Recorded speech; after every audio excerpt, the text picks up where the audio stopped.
அளவுக்கு இவ்வளவு கூட்டமா இருக்கு. இப்ப வந்து பசங்க சமாளிக்கிறது கஷ்டமாச்சு. ஆனா நல்ல வேளை என்னோட பையன் ஷின்சான் என் பேரத்துல பண்ண மாட்டாங்க. ஷின்சான் இப்படியே அமைதியா உட்காந்து ஆடிட்டே இருக்கும்.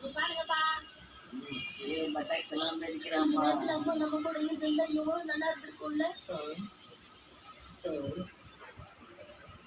உங்க அம்மா என்னைக்கு டைமுக்கு வந்திருக்காங்க, இன்னைக்கு டைமுக்கு வருவாங்கன்னு எதிர்பார்க்கிற. ஊர்க்கதை பேசுறது நிறைய போச்சு. ஷின்சான் இவங்க நம்ம வந்து தப்பு தப்பா டைம் போடுறது நான் வேற எதையாவது பேச ஆரம்பிக்கணும்னு நினைக்கிறேன்.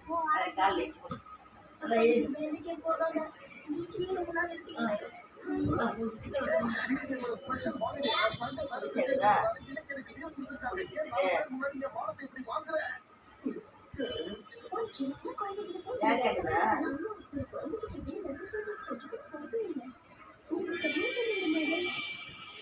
வா இங்க இருந்து கிளம்புவா ஷின்சான்.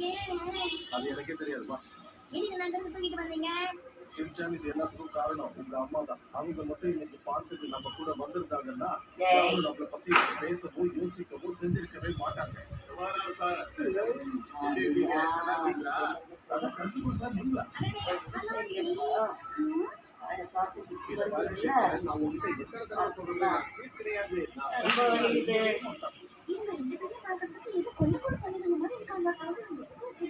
மறுபடியும் ஆரம்பிச்சிட்டாங்களா? நீங்க இன்னைக்கு ஆபீஸ்க்கு போகிறீங்களா சார்? இன்னைக்கு எனக்கு இது ரொம்ப நல்ல விஷயமாச்சே. நான் உங்ககிட்ட ஒன்று சொல்லணுமா சார்? தாராளமா சொல்லுங்க. நாம ஏன் இந்த பார்ட்டிக்கு பதிலாக ஒரு நல்ல காஃபி ஷாப்புக்கு போகக்கூடாது?